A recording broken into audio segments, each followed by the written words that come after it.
Kementerian Keuangan Cina menyebut pemerintah akan mendorong konsumsi, serta secara aktif memperluas investasi pada sektor-sektor produktif baru dan pembangunan kualitas sumber daya manusia.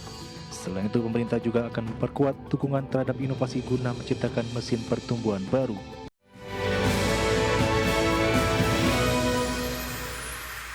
Kementerian Keuangan China menyatakan bahwa kebijakan fiskal akan diterapkan secara lebih proaktif pada tahun 2026.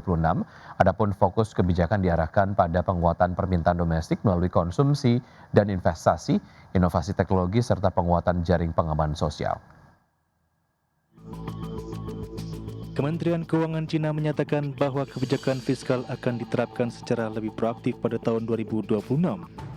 Fokus kebijakan diarahkan pada penguatan permintaan domestik, inovasi teknologi, serta penguatan jaringan pengaman sosial. Pernyataan tersebut disampaikan usai pertemuan selama 2 hari yang membahas arah kebijakan ekonomi Cina untuk tahun depan. Kementerian Keuangan Cina menyebut pemerintah akan mendorong konsumsi, serta secara aktif memperluas investasi pada sektor-sektor produktif baru dan pembangunan kualitas sumber daya manusia. Selain itu, pemerintah juga akan memperkuat dukungan terhadap inovasi guna menciptakan mesin pertumbuhan baru. Di sisi sosial, Cina berencana meningkatkan sistem jaminan sosial, termasuk penyediaan layanan kesehatan dan pendidikan yang lebih baik bagi masyarakat.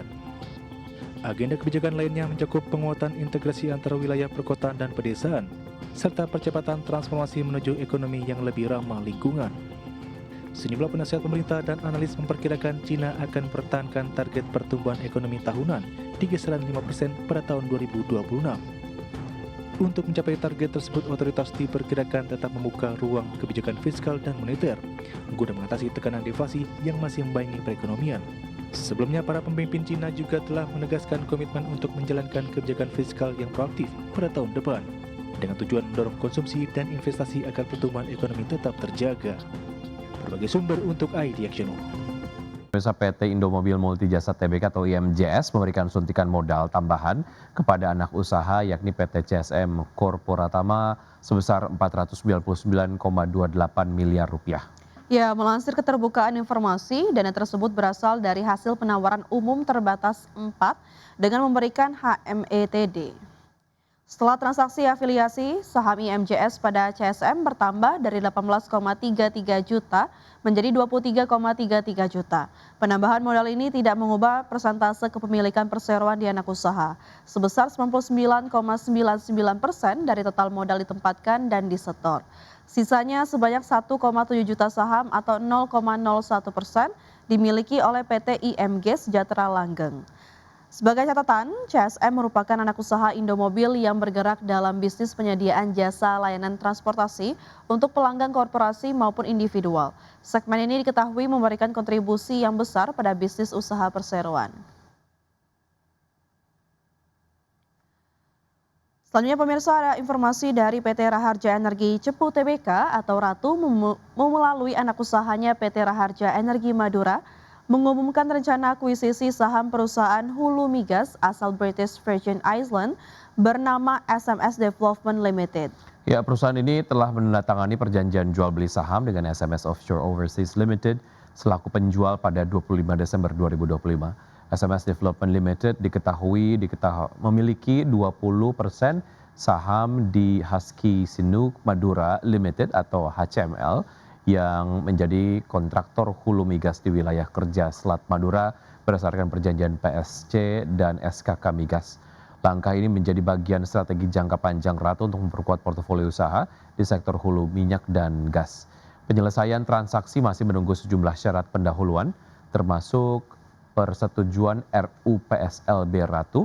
Manajemen menyatakan belum ada dampak material terhadap operasional dan keuangan perusahaan hingga saat ini. Ratu akan menyampaikan informasi lanjutan apabila terdapat perkembangan material atas transaksi tersebut. Ya, PT Excel Smart Telecom Sejahtera Tbk mengungkapkan arah bisnis perusahaan pada tahun 2026 mendatang.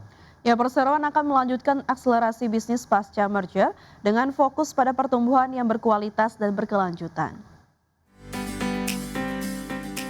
PT Excel Smart Telecom Sejahtera Tbk mengungkapkan arah bisnis perusahaan pada tahun depan.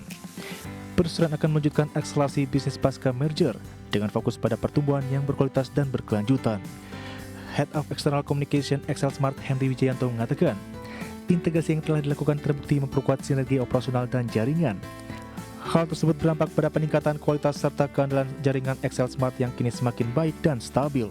Dari sisi pengembangan jaringan generasi kelima atau 5G, manajemen menyebut pengembangan pada tahun depan akan dilakukan secara bertahap dan selektif, dengan pertimbangan kesiapan ekosistem serta kebutuhan pasar.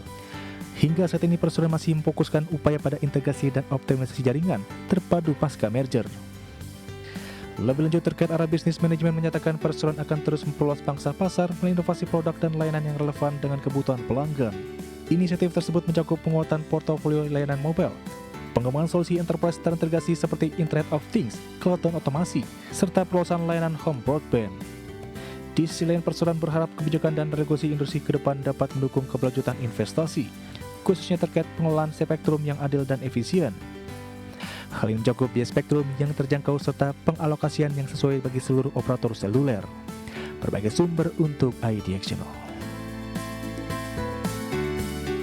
Presiden Prabowo Subianto meminta penyelamatan uang negara dari penertiban kawasan hutan terus dimaksimalkan. Di mana penyelamatan uang negara merupakan bagian dari upaya pemerintah memperkuat penegakan hukum serta pengamanan kekayaan negara, khususnya di sektor kehutanan dan sumber daya alam.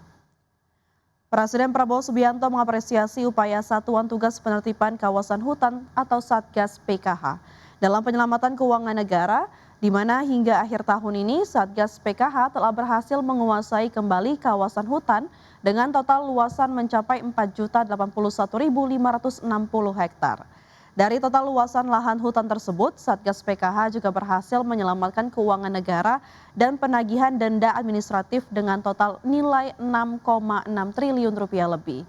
Nilai tersebut berasal dari hasil penagihan denda administratif kehutanan Satgas PKH yang berasal dari 20 perusahaan sawit dan 1 perusahaan tambang nikel. Presiden berharap Satgas PKH dan jajaran penegak hukum terkait terus memaksimalkan upaya pengejaran terhadap potensi keuangan negara dari sektor sumber daya alam yang diselewengkan. Hasil penyelamatan keuangan negara dan penagihan denda administratif sebesar 6,6 triliun lebih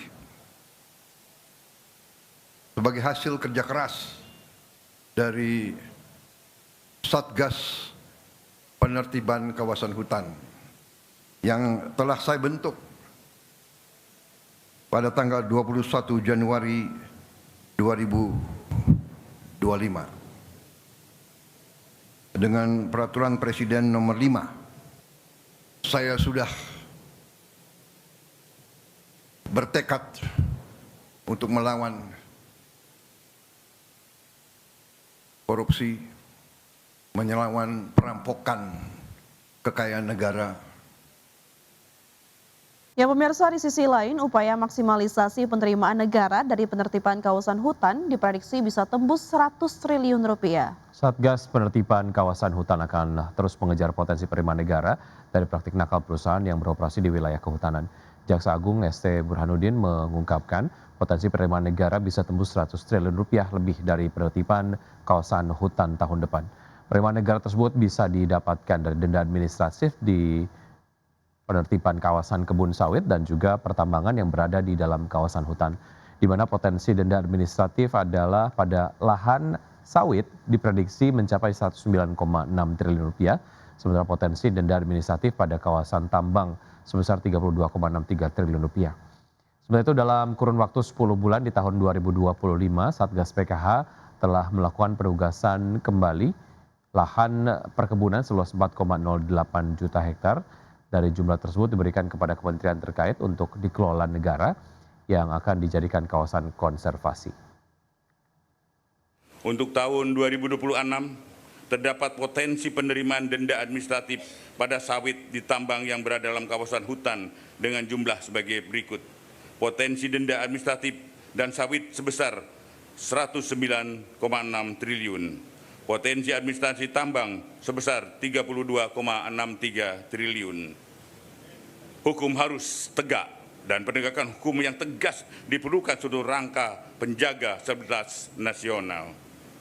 Kita pastikan bahwa kehutanan sebagai karunia Tuhan Yang Maha Esa merupakan anugerah yang dimiliki bangsa Indonesia harus dikelola dan dilestarikan untuk kepentingan rakyat, bukan hanya untuk kepentingan segelintir kelompok orang.